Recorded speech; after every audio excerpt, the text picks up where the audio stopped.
Bienvenue dans ce nouveau Deep Dive.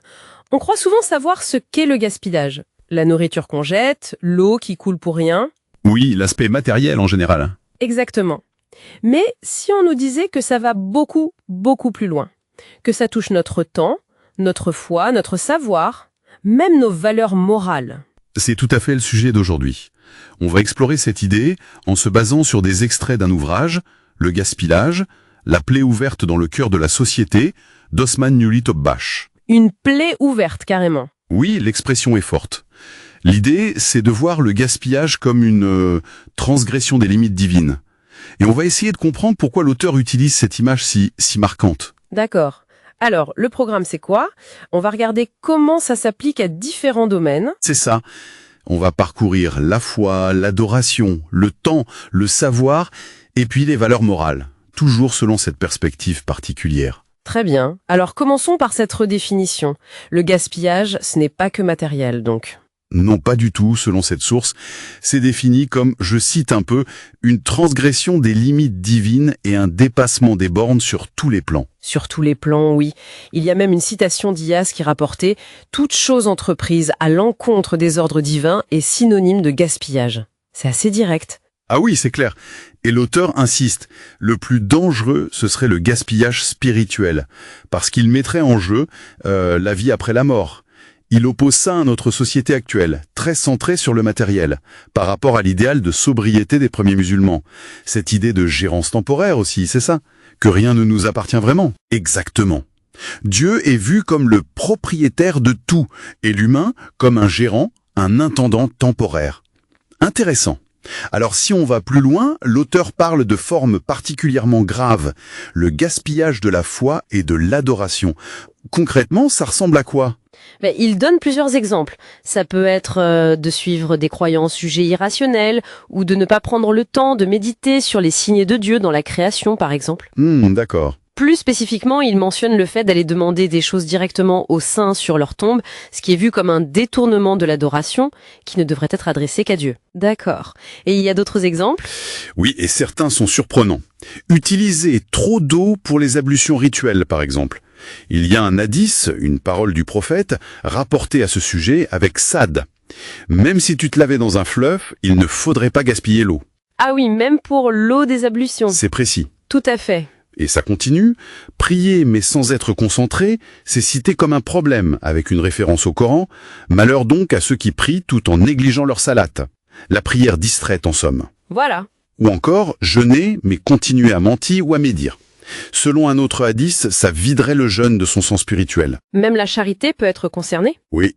Si elle est faite pour se montrer, pour l'ostentation ou de manière méprisante, elle est considérée comme du gaspillage, comme vaine. L'idée centrale, c'est vraiment la sincérité, la modération, le respect de ses limites divines. Atteindre l'état d'Ihsan. Ihsan. Adorer Dieu comme si on le voyait. C'est ça. Une conscience aiguë de sa présence. C'est une vision exigeante de la pratique. Et ça m'amène à une autre ressource fondamentale, le temps. Comment son gaspillage est-il abordé? Alors là, le temps est présenté comme une grâce, mais une grâce très particulière, unique, limitée pour chacun et surtout non remboursable. C'est un capital qui s'épuise. Et le gaspiller, c'est compromettre sa vie future selon cette perspective. L'auteur cite la sourate Le Temps, Al-Asr, qui dit que l'homme est certes en perdition, sauf ceux qui croient et accomplissent les bonnes œuvres. Donc il faut être constamment actif. L'idée, c'est de le passer d'une bonne action à une autre, de ne pas laisser de vide inutile.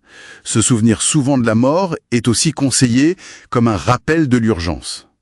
Il y a des conseils pratiques donnés, oui. Il y a un hadith très connu qui est cité « Valoriser 5 choses avant 5 autres. La jeunesse avant la vieillesse, la santé avant la maladie, la richesse avant la pauvreté, le temps libre avant d'être occupé et la vie avant la mort. » Des rappels importants, c'est sûr. Et aussi l'idée qu'on devra rendre des comptes sur l'usage de sa vie, de sa jeunesse, de ses biens, de son savoir. L'analogie utilisée est celle de la vie vue comme un crédit dont on ne connaît pas l'échéance. Il faut donc être prêt. Du temps, on passe logiquement au savoir et aux valeurs morales. Qu'est-ce que le texte en dit? Pour le savoir, le plus noble, c'est celui qui mène à connaître Dieu et à le craindre de manière respectueuse. Il cite un verset. Parmi ses serviteurs, seuls les savants craignent Allah.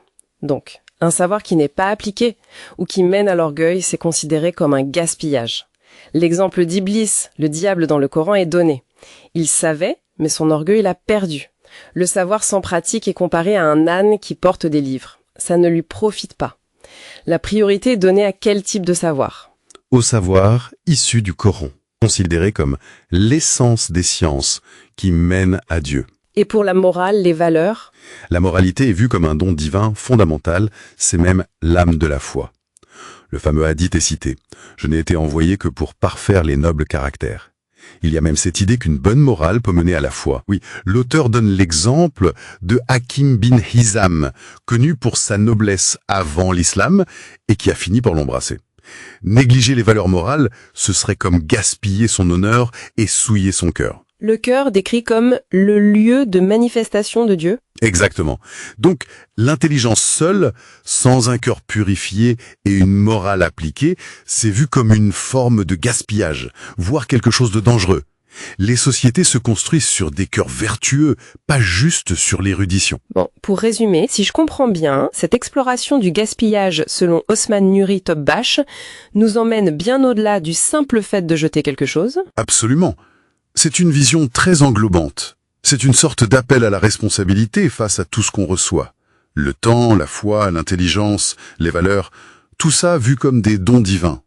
Oui, un appel à la conscience, à la modération, à l'utilisation juste de chaque chose, dans tous les aspects de la vie. Et pour conclure, y a-t-il une pensée finale, quelque chose d'un peu percutant tiré de cette source ?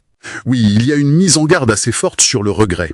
Un hadith qui suggère que, même au paradis, on pourrait regretter les instants passés sur Terre sans avoir évoqué Dieu. Même au paradis, oui. Et il y a aussi cette réflexion attribuée à Junayd al-Bergadi, un grand soufi. Un jour de ce bas monde en vaut mieux que 1000 dans l'au-delà. Pourquoi ? Parce qu'ici, on peut encore agir, œuvrer. Dans l'au-delà, les comptes sont faits, on ne peut plus rien changer. La phrase se termine par « Aucune occasion ne sera octroyée au jour dernier pour changer le décret ». Ça donne à réfléchir sur la valeur de chaque instant présent. Exactement. C'est une invitation à ne pas gaspiller l'opportunité qu'est cette vie.